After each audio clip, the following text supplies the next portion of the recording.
Welcome to the Food Junkies podcast. Here, we aim to provide you with the experience, strength, and hope of professionals actively working on the front lines in the field of food addiction. The purpose of our show is to educate you, the listener, and increase overall awareness about food addiction as a disease with abstinence as the solution. Here, we talk about all things recovery. Most importantly, how to thrive rather than just survive. So stay positive, make a change for yourself, tell others about your change, and hopefully the message will spread. Hey, Food Junkies listeners, Clarrisa here. Happy 150 episodes. We cannot think of a better guest to celebrate it with than one of our favorite mind-blowing leaders in the field, Dr. David Wiss. Dr. Wiss became a registered dietitian nutritionist in 2013 and founded Nutrition in Recovery. It's a group practice of other registered dietitian nutritionists specializing in treating eating and substance use disorders. He earned his Ph.D. in public health with a minor in health psychology from UCLA. Dr. Wiss is a scientific author with over 20 peer-reviewed publications. If you haven't read them, read them. A nutrition and health consultant, functional medicine practitioner, recovery coach, and passionate educator. Today, we're going to learn all about his revolutionary new Wise Mind Nutrition app, which focuses on the intersection of nutrition and mental health. Dr. Wiss also speaks to us about his recent article, How the Nutrition Field Became Toxic and What We Can Do About It. He shares his thoughts on 12-step food programs, and he lovingly shares what he has learned in his 17 years of recovery experience. Thank you for listening and enjoy the show. We are so excited to have Dr. David Wiss back on the Food Junkies podcast. How are you doing today? Life is so good, and I'm so excited to talk to you both. I just love both of you, and I love your show, and I'm really excited to be here. Awesome. Well, we are really excited to have you because we know you have finally launched Wise Mind Nutrition app, and we want to hear all about it. So can you share a little bit more about how it might help listeners, A, who identify with having food addiction, but also, is it a good fit for people who also identify with an eating disorder? Yes, thank you. It's such an exciting time for me because the app is live and people are working the program, and I'm getting feedback emails about transformations and miracles. And it's super, super meaningful to know that the work that I put in is translating into some outcomes. So Wise Mind Nutrition is a passion project, but it's also a fusion project. You know, the main goal of it was to start a conversation around nutrition for depression, anxiety, trauma, ADHD, and some of these other mental health outcomes. So, you know, there's been a nutrition conversation around eating disorders. There's been a nutrition conversation around food addiction. I've really been a part of the conversation around nutrition for substance use disorders. And so I'm really trying to be inclusive with the Wise Mind Nutrition message to say that someone with anywhere on that list could actually get something significant from the program, right? And so when I say it's a fusion, right, I had some cuisine the other day, and it made me really think. It was, well, let me backtrack. Let's talk about Mexican cuisine for a second. Traditional Mexican food, right?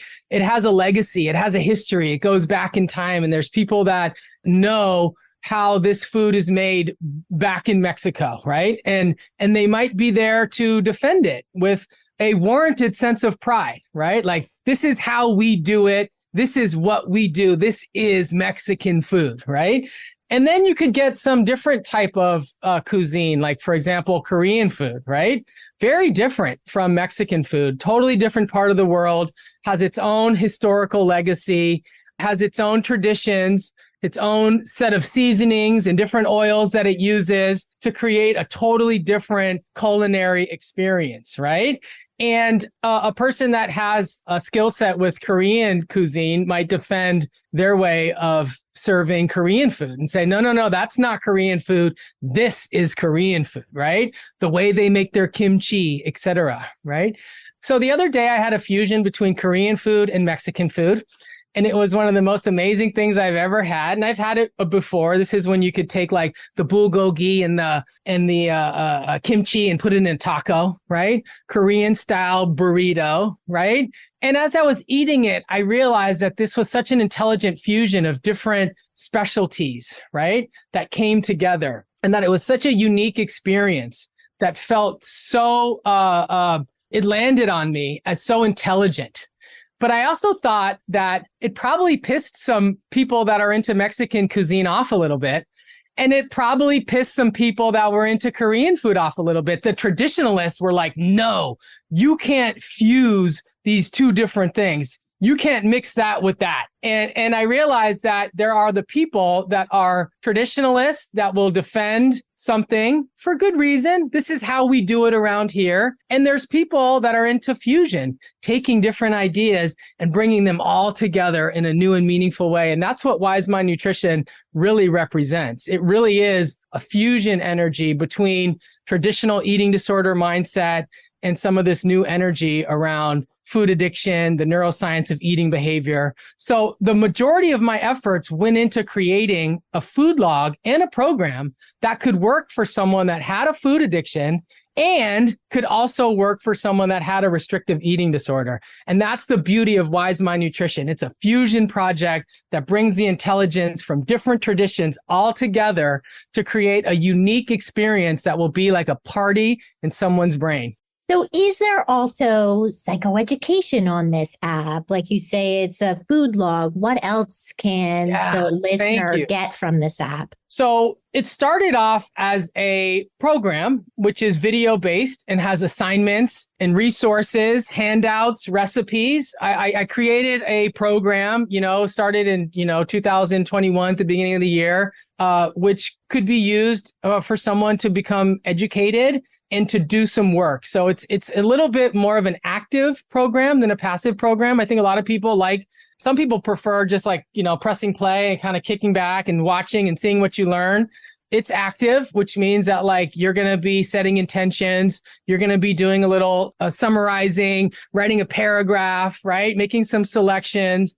And all the work that someone does, this was the beauty of an app. Instead of it being just videos online, there's a workbook. So someone can actually do the assignments and have it all come together in one place and modify it at any time. Let's say, a couple of days later, you have an aha moment and you realize there's some new barrier that you've recognized for cooking food at home, and you can come back and add that into the app, right? So there's a program. And it's personalized based on mental health. So I spent a lot of time thinking about if someone screened positive for depressive symptoms or anxiety symptoms or trauma or addiction or eating disorder, what might be some additional messaging that would make them feel like they were being understood throughout the program, right?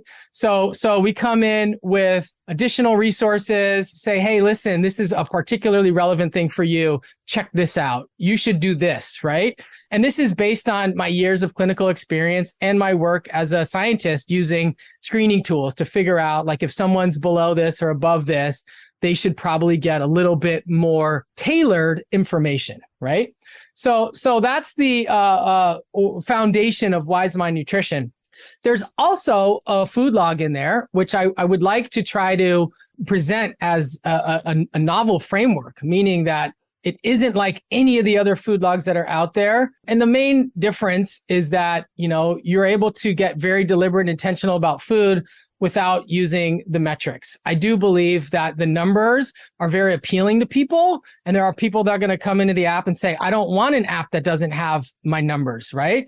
But it's for the people that have done the number thing so much and haven't ended up in a good, solid place, or for the person that knows that that level of detail is not good for them, right? There are some people that are just numbers people, and there's people that know there aren't, right? So it's for the people that know there aren't, and for the people that have failed trying to be a numbers person with nutrition. So it's a qualitative food log that looks at food groups, hunger, fullness. It emphasizes things like colors and actually eating, food that's identifiable into the food group system, right? So it's a real subtle way of promoting minimally processed foods without demonizing any particular foods. At no point do we tell people what not to eat. I do have a point of view about artificial sweeteners that I put in there a little bit. I couldn't help it, you guys. I'm sorry. It's just a thing. You know what I mean? And so it's very food positive in that regard. And someone could come in and just use the food log and not watch the videos. If they don't want to do education, they just want to do food logging, it's there. Someone could come in and just do the video series and not the food log, it's there.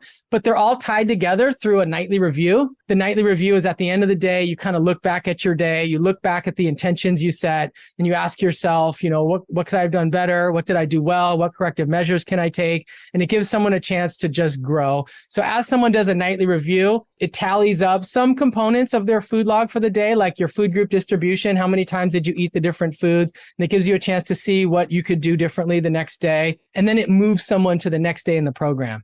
So there's two components to it. They come together and they're separate and distinct.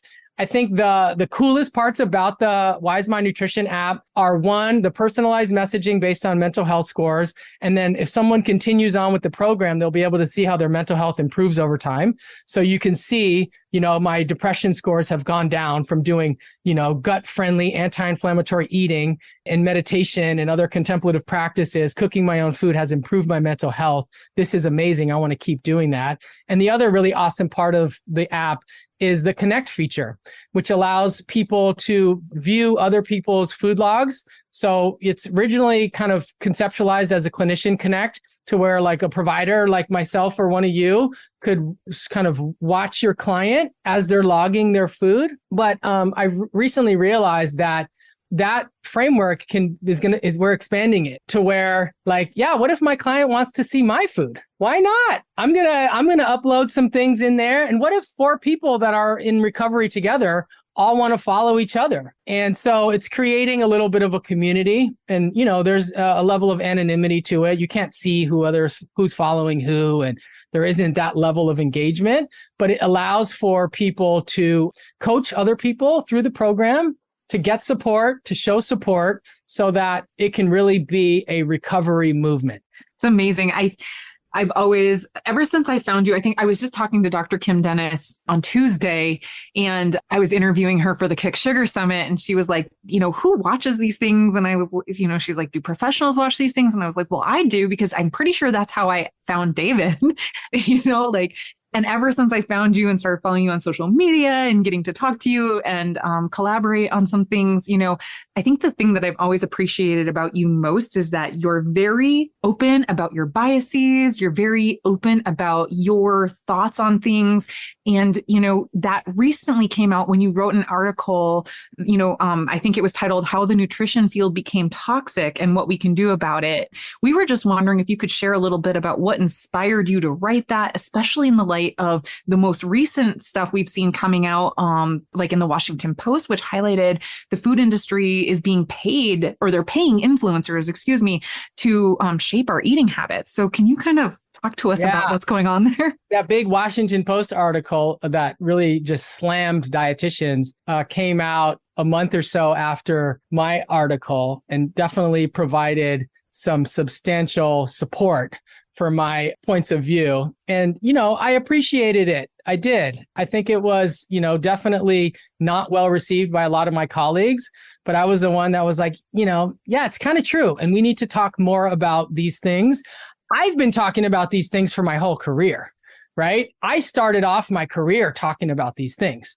And so, I never felt like I fit in the nutrition world. But when there was a grassroots movement of people that were sort of, trying to, call out conflicts of interest and say that there's actually a lot of foul play going on here, I was like, those are my people. That was my tribe. And we formed a group early on called Dietitians for Professional Integrity that kind of felt embarrassed about the state of our field. It was embarrassing that we would go to school and become dietitians and then come to find out that like the general public doesn't really look up to us as the expert that we were told we were going to be, and I was sad, in my early career. And it really felt like my credential was being exploited for capitalistic gain. And that didn't feel like something I wanted to be a part of. So I was a part of the counterculture movement, which was, trying to make systemic change. And we did. From 2013 to 2017, we blew whistles. We called people out. And the Academy of Nutrition and Dietetics, implemented a task force to be more clear about their sponsorship guidelines. And we got to weigh in on that. But they never really acknowledged us as a group, right? Because we were sort of like this rebel group and they wanted to squash us. And just the way, big corporations seem to do is like, they kind of did, like they had more money, more endurance. And like after many, many years of making some changes, like we were exhausted, it's like trying to sue. It's like trying to go up in court against a big corporation. Like they're just going to like delay and make it so that your legal fees just get overwhelming. And then you're eventually just done. You know what I mean? That felt like the strategy that they were using. It was like, just delay, keep doing business as usual, give them a little bit of hope. And, I never wanted to leave the academy altogether. I wanted to change it, and I wanted to change it from within.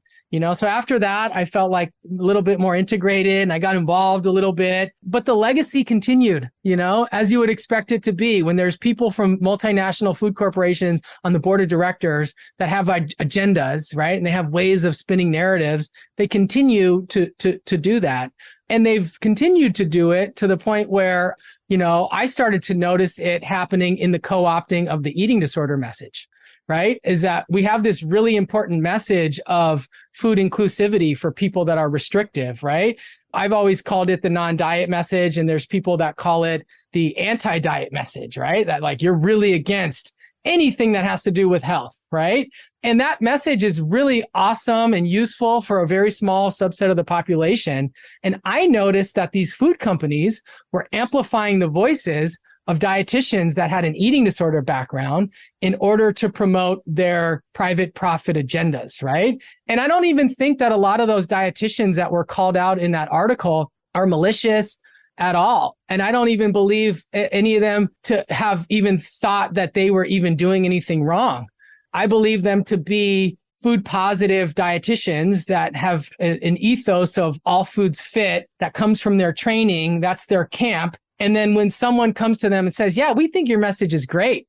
We want to give you some money and amplify your voice a little bit. Like they're like, wow, this non-diet message is really picking up steam. We're going to make a difference. This is eating disorder prevention. And like, it turns out that it's not actually eating disorder prevention. It's food companies exploiting susceptible individuals to get their message out to like eat the lollipop with dinner. Right? Give the kid the sugar so that they don't binge. And I don't think a lot of the dietitians even realized it, right? They don't really realize that they're being taken advantage of by greedy corporations, right? And I've always seen this stuff like crystal clear. Maybe I'm neurodivergent. Maybe I have trauma that gives me an antenna. But like the things that I see that are so obvious to me, I feel like other people just don't see.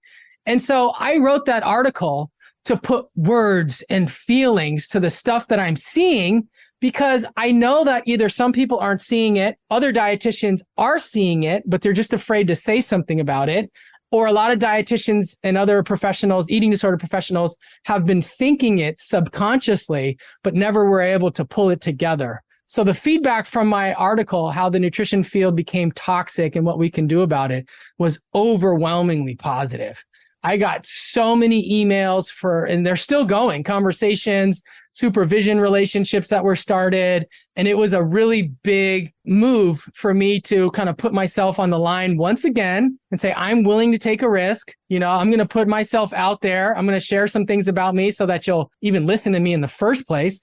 Right. And I feel great about that article. And yeah, I've been involved in some conversations since that time. And yeah, I think to summarize, my field, the field of eating disorders definitely feels fractured and needs like a big hug, and like I need a big hug too, and like I wanted that article to be like a big hug, and it was for many people. And of course, there were people that, didn't like the sentiments of it. The same way there's people that didn't like the sentiments of the Washington Post article, right? There's some people that feel threatened by it. And I do think that when people build sandcastles, the water and the wind eventually shows up. You know what I'm saying? The other creatures eventually show up, and the elements like, deconstruct sandcastles. And then when that falls apart, like, you can't be upset. It was a sandcastle in the first place. Oh, I love that so much. And I also was thinking about how when you were first started talking, you said, I kind of had this caveat about sweeteners. And actually, the whole real article started with, the World Health Organization saying aspartame is carcinogenic. And so before I ask you my next question, can you speak a little bit about your opinion on sweeteners?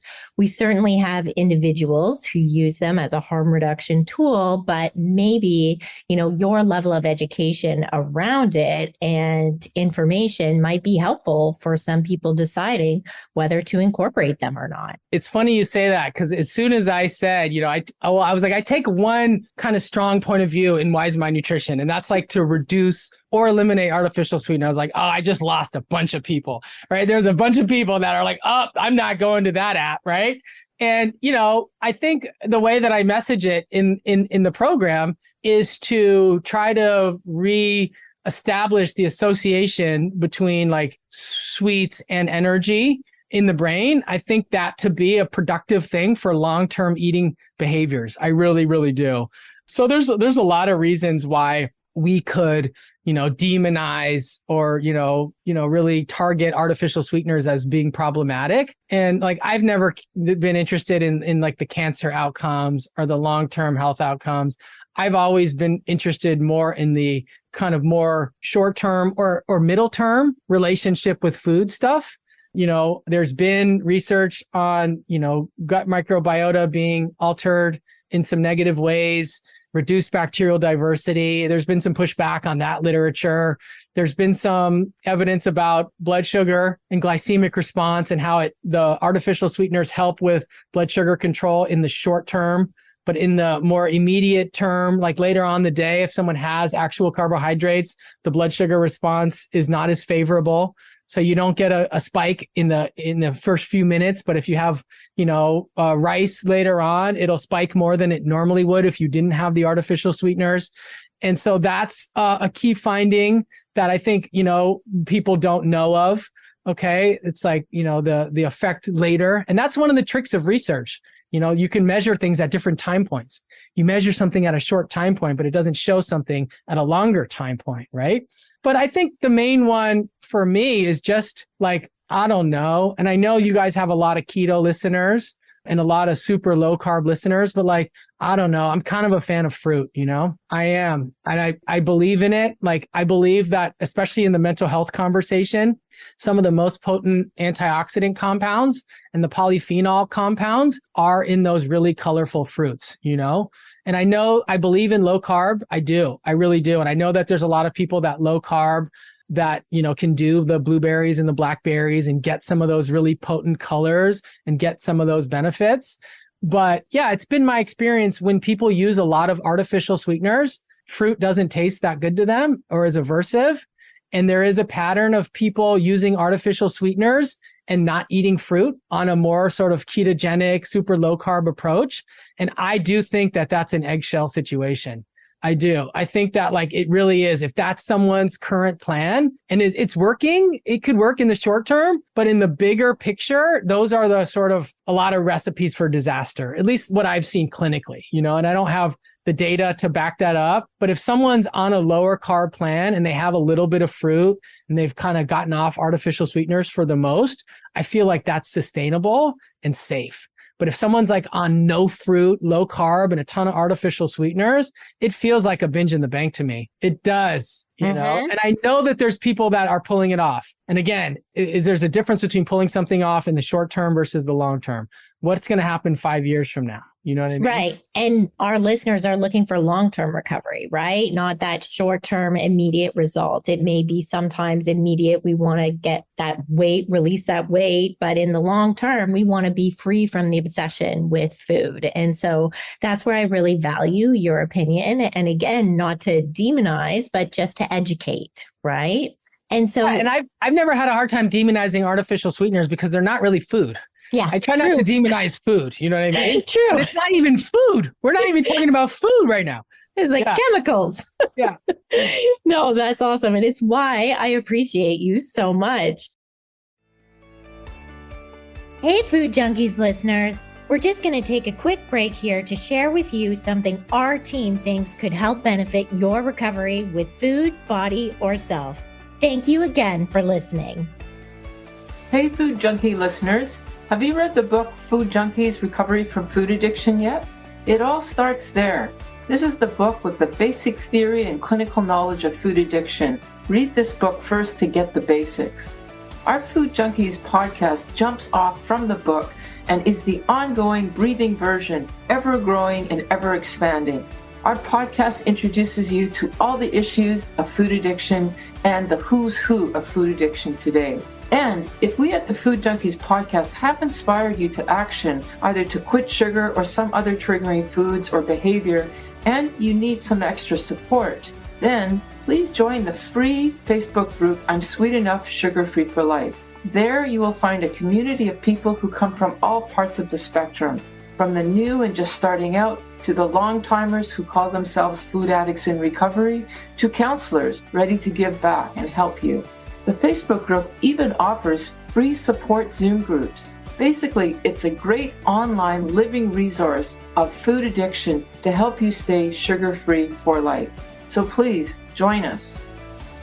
Now back to the show. If you have enjoyed this episode, please let us know. We love to hear from you. Kindly leave us a review on whatever platform you listen to our podcast on. We love getting feedback from our listeners.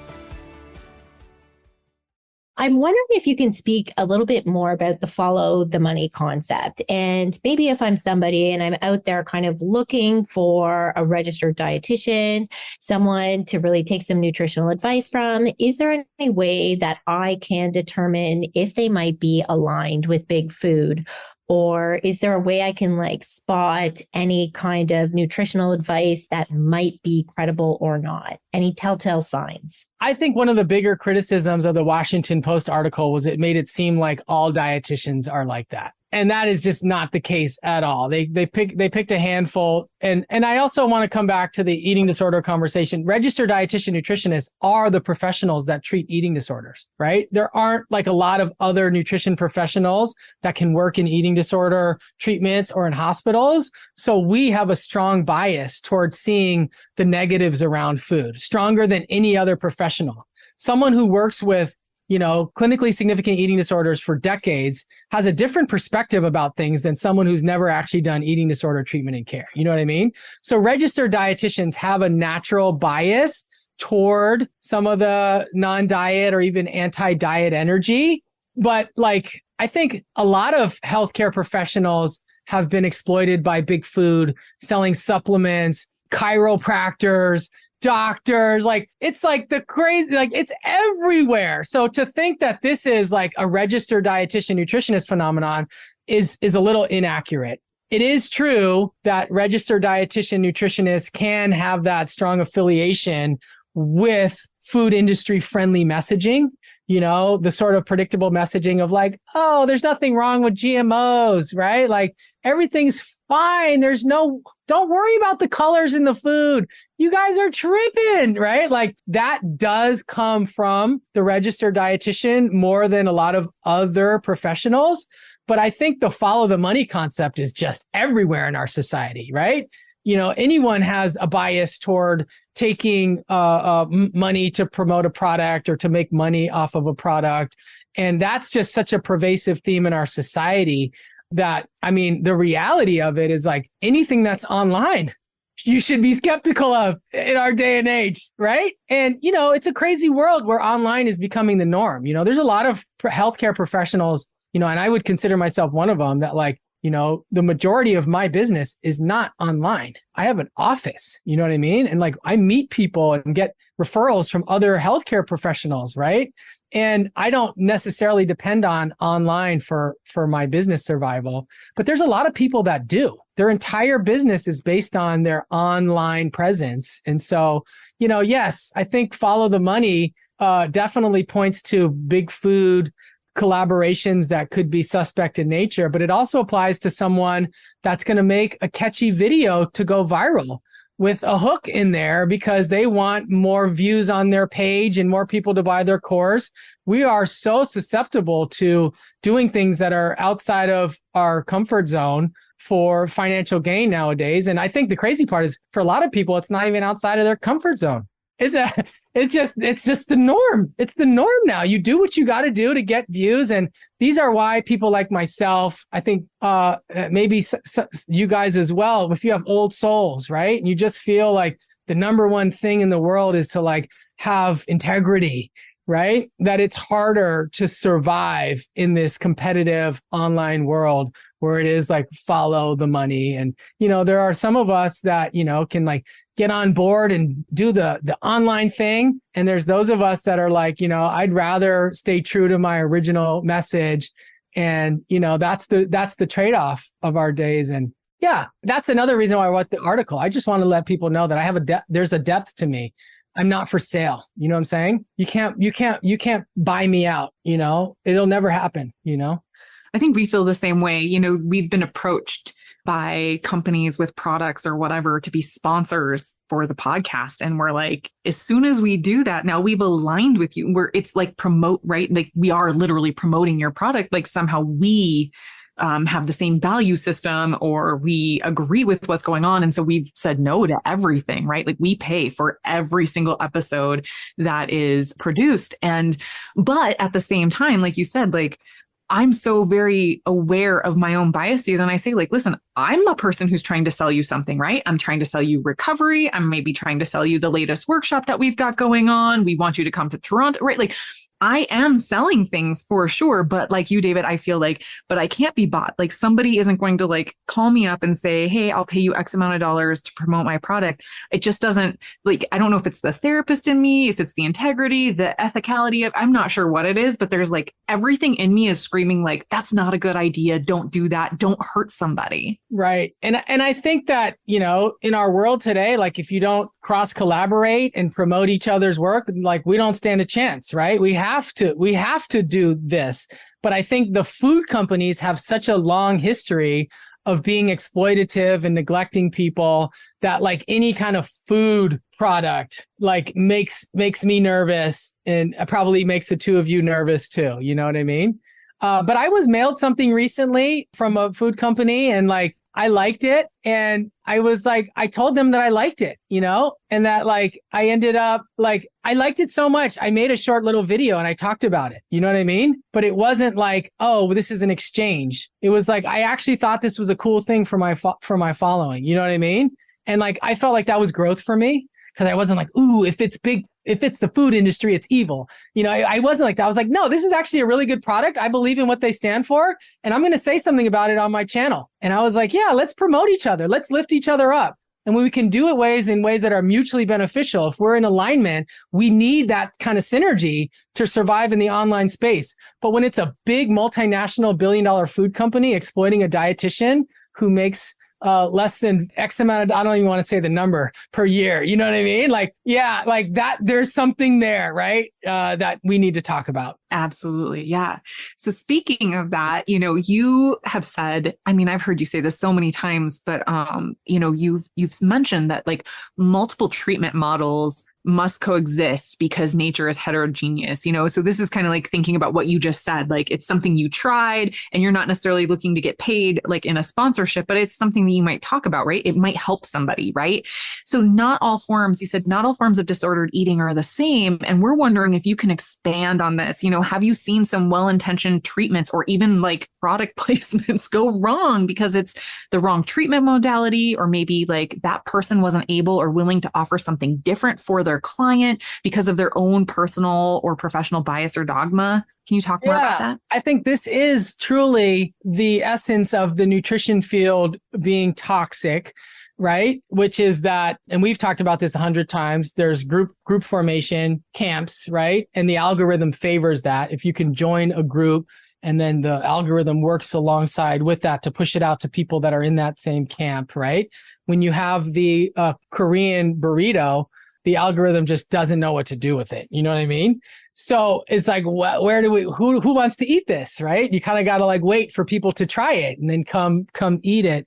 But, I think nutrition the Academy of Nutrition Dietetics and some of the kind of bigger powers that be really want to create nutrition as like a more scientific field, right? Evidence-based. And I think that's why the calories and the macros and all those numbers are so pervasive, right? Because you want to make it into a hard science. But there's something that's really soft science about nutrition because, we all have our own biases that we come to the table with. And I think our bias is oftentimes toward our own personal experience with food. It's often toward an alliance or an allegiance to a particular camp, or it's toward a treatment model that would be profitable, that people are seeking treatment for. And so, it becomes very easy to say, I have a thing that I do, and this is what I have to offer. And I think because there's so much competition in the nutrition space for clients, right? There's so many providers and practitioners that people aren't willing to say, maybe this isn't the best fit for my practice, especially because a lot of times people want to develop more expertise. So I want to learn about this from this person, right?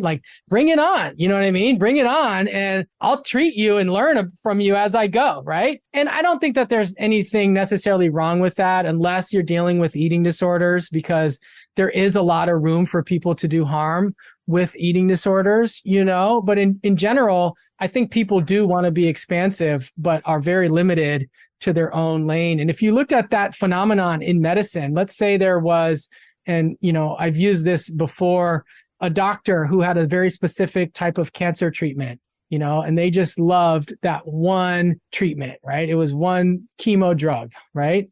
And they believed in it. They know people that did well with it, and they took it themselves one time and they needed it, right? If that doctor wanted to build a practice around that one drug and everyone who kind of came to them had cancer, got that same drug, they would be identified as, that's malpractice, right? And we just don't have the same sort of kind of ethos in the nutrition field. It's kind of because we don't have the same clear diagnoses and treatment. It's very Wild West, right? There's a lot of different things that exist. And I'm not suggesting that there's clear treatment paths, for all these different food disorders, right? There's not. There's actually, and I've written papers about this, there's I think 2 different treatments could actually work well for the same person, depending on where they have social support, where they identify, right? Where their kind of culture aligns, what their resources point to. And I don't think that there's always only one thing that could work.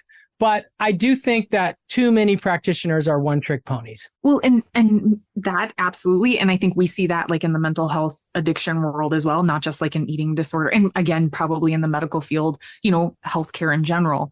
But also it makes me think about personal recovery bias. And I think this shows up in the eating disorder world. It shows up in the addiction world. It shows up in the mental health world. And I mean, you look like you have a lot to say on that. Yeah. The best example is how in the addiction space, right? A lot of people that work in substance use disorder treatment got sober in 12-step. You know what I mean? They got sober in 12-step and they brought their kind of 12-step skills with them from working with people one-on-one. And, maybe they became certified as a drug and alcohol counselor or became a therapist or whatever it might be. And I think, back in the early 2000s, when my journey began, that was acceptable. It was acceptable that at a treatment center, everyone was sort of 12-step, right? And that this is kind of what we do around here. And then fast forward, right? As soon as insurance started to recognize addiction treatment and more people came in through mental health, it was very obvious that having a treatment center that was heavy on the 12 steps was not supportive of the client care. And it became almost frowned upon, right? And I saw the field even turn in the opposite direction where it's no, we're not doing 12-step here, right? And then there's places, and I've seen this here in Los Angeles, there's places that are we are a non-12-step facility. And there's places that are we are a 12-step facility. And it's the client kind of decides, it's that same sort of split that we always see. And the same thing is true with the eating disorder field. A lot of the clinicians, including the dietitians, have their own personal eating disorder journey. that included, perhaps, a inclusive approach to food, intuitive eating. All Foods Fit was maybe helpful for their restrictive eating disorder. And then they lump all eating disorders together and say, because this is what worked well for me, there's a community here. This is what has to work for all people with eating disorders, right? And there isn't one approach for people with eating disorders. There isn't one approach for people with substance use disorders, right? And I believe that it's not even about, there's lots of different approaches. There's lots of different intersection spaces of different approaches. So that's really what the wise mind is about. It's not about saying, I'm skilled in all these different things and I can decide what box someone falls onto. It's dismantling all the boxes and merging it all together in this very tricky space that the most minds can't really grasp because the mind needs boxes, right? I was on a podcast recently, and I don't think it's going to get published because, I was talking to eating disorder dietitian and therapist, and I was describing wise mind nutrition as pulling wisdom from mindful eating, intuitive eating, eating disorder recovery, functional medicine, right? Anti-inflammatory eating, food addiction. And I was like, there's all these different wisdoms out there. And I was describing wise mind nutrition as like pulling from all of them and making this like kind of new safe place. And I think one of the hosts said, you can't mix those things, right? You can't mix, those things with those things. Those are different things when you mix them, right? And I was like, I disagree. I think that there's wisdom that you can make the Korean burrito. It can be made. You know what I'm saying?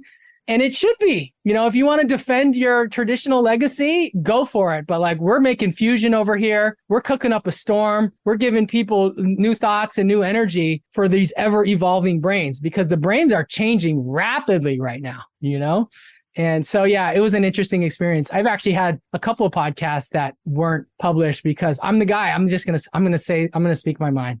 I'm sorry. I'd rather do that. Yeah, this is why we love you so much and really respect your messaging because I think who's meant to fit in a box in the first place? We have to create our own box if we're going to have one, right? And be willing to have it open and research and check out what fits for me, what doesn't fit for me. And I thought it was so interesting that you mentioned that about the substance use counselors. When I first went to university for substance and mental health, my whole class was about 20 years older than me. They'd all been working in the field for 20 plus years. So I felt really blessed because I got their experience, but none of them, like you said, had been certified. And now it was being required here in Canada that everyone have, certification in order to work in hospitals and treatment centers. And so, how much times are actually changing and that's a good thing. But I do want to go back to that 12-step a bit because I know there's a lot of our audience that maybe can't afford seeing a dietitian or a nutritionist that specialize in someone who knows how to work with someone with sugar or ultra processed food addiction. And so here, I'm wondering if you would be willing to speak on some of the 12-step food programs and certainly just comment on your thoughts around them. And I have to say, I'm certainly someone who got food sober in a 12-step food program. I also realized that at some point that food plan was no longer serving me. There was some fear about now, am I not abstinent if I change the food plan? And so I really just wondered if you could share some of your nutritional wisdom about, 12-step food programs. It's a box, right? And again, there are people that need boxes that don't have deep capacity for nuance. And that's not a shot fired, right? It is just a reality of our world. Things need to be simple. I don't simplify things good enough. And I'm aware of that, right? I love nuance and gray area. So it's a great box for the right people. I love the 12 steps. I love spirituality. I love social support. I like everything that it represents. But I think the question you're asking is like, what about the food and the food plans, right? If someone doesn't have money to meet with someone like me, is that a reasonable option? And, I could say that I've been around the field long enough to know people that's worked really well for, assuming that at some point they fine tune, expand, diversify. And I've definitely had my fair share of people that it's just been a nightmare for and has made people worse. But I have a bias because those are the people that are more likely to come to me.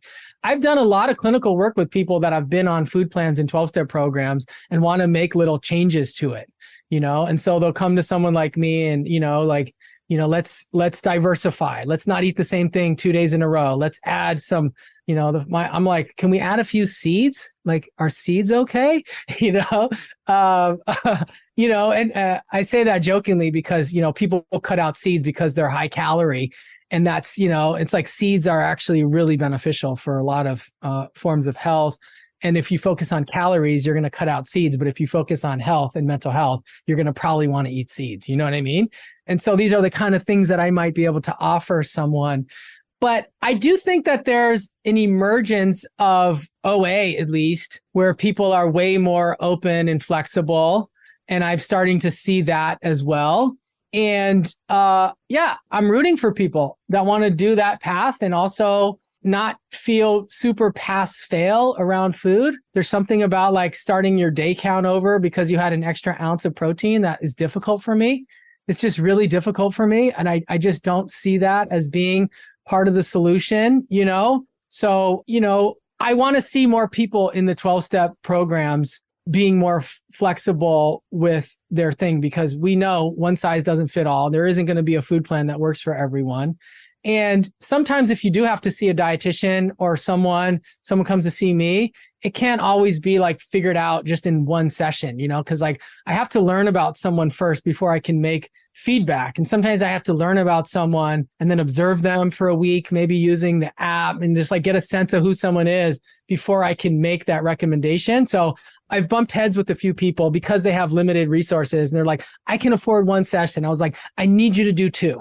I need you to do that one where we learn, we chat, and then another one when we do the building together. I'll say one more thing about 12-step in general. I think, as someone who identifies as being a part of that movement, one of the phenomenons that I have noticed is that there was always like a deep sense of commitment and altruism in both, substance use disorder recovery and food recovery. But we have lived in a world where, we have treatment, right? And like a lot of people that were once, like powerhouses of recovery in 12-step, like a natural like progression is to eventually like kind of open your own center, right? Start your own thing and do that. And I think it's beautiful. Like a lot of my closest friends, own facilities and stuff like that, people that I got sober with. But what ends up happening is, some of the real strong forces that are in the 12-step eventually kind of leave. And then you're left with a lot of people that are shaky in their recovery, unsupervised.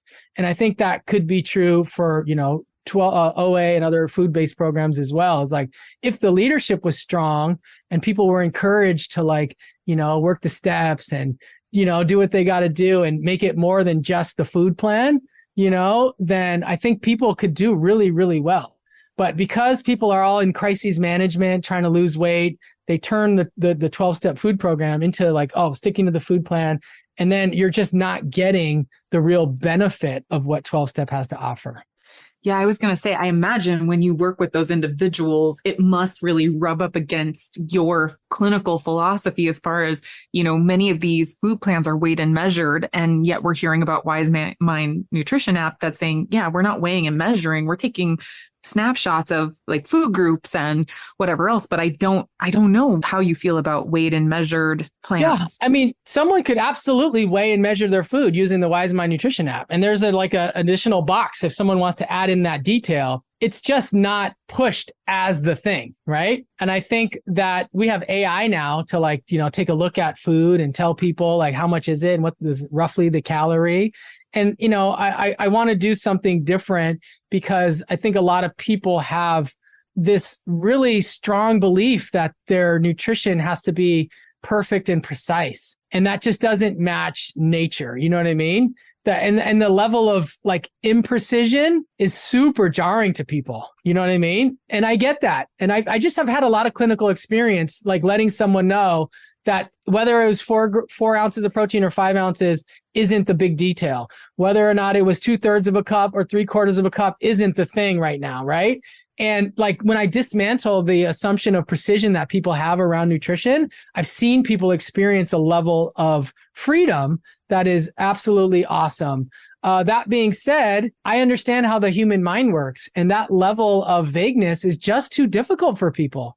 And there's some people that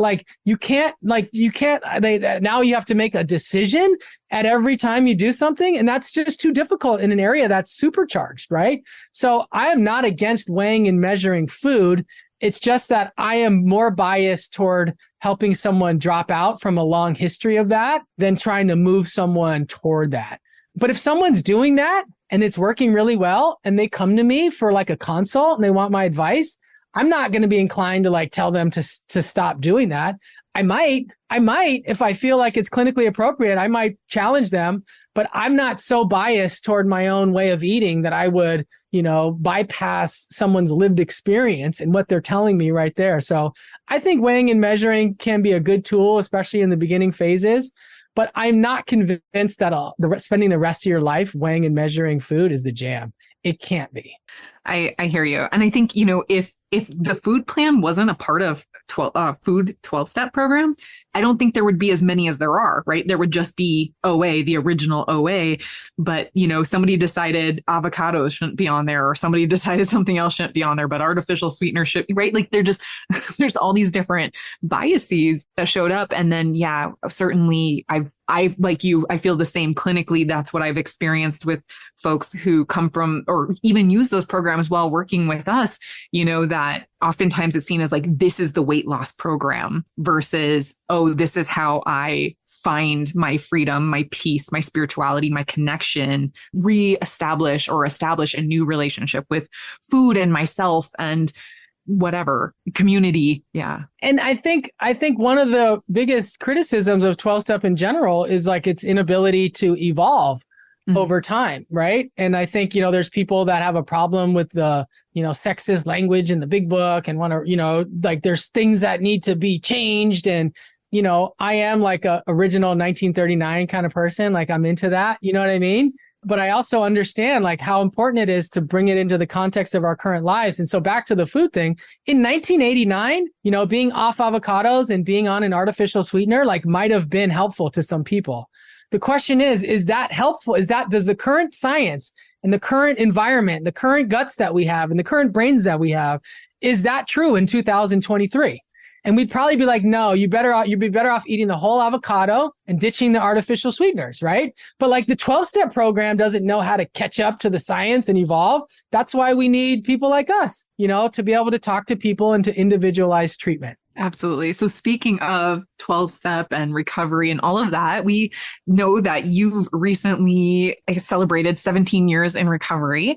And we were wondering if you would share some words of wisdom with our listeners about your growth and evolution on your journey. You had specifically stated, I had to be rigid to get free, but I didn't get free to spend the rest of my life being rigid. I want to be more like water and less like rocks. It's a powerful message of mental health recovery. And I would say that in the last year, and I am very fortunate to be able to facilitate some workshops and teach people about recovery and mental health, I've had the most growth that I've had in probably, like people notice it, right? And I think part of it comes from having a daughter. Part of it comes from my parents getting old. My mother has dementia and she lives in memory care. And like I'm getting really close with my father, who is a very, very smart man, an esteemed professor, of orthopedic surgery, like my hero,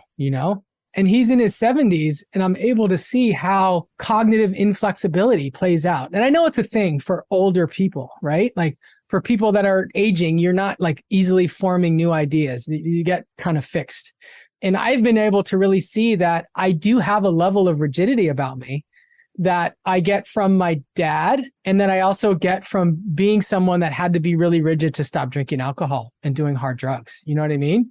Like it's a tall order to like get sober the way I did in 2006, to change my life completely.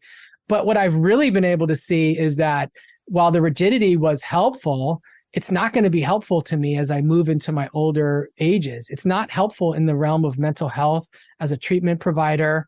It's not helpful in my own personal recovery. And so being able to see how someone that has a predisposition to rigidity can move toward a more fluid way of moving through the world and understanding, this infinite world of possibilities that exists out there, it creates a lot more inner peace, right? And that's what I want. I don't want to dig my heels in any position and defend anything. I just want inner peace, right? And sometimes, the extent to which human beings suffer is the extent to which people assume that what they know is the truth. You know what I mean? And people get so attached to this as being true because maybe it was true for them, or maybe it was true at a time, or maybe it just supports whatever agenda or narrative they have.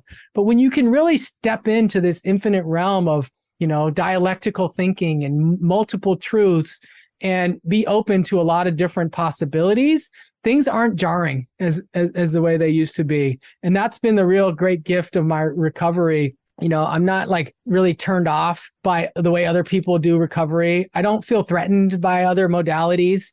I think a big kind of theme in my field is people are pissed off about how other people are doing it, right? Even just that term anti-diet, right? You're defining yourself based on what you're against.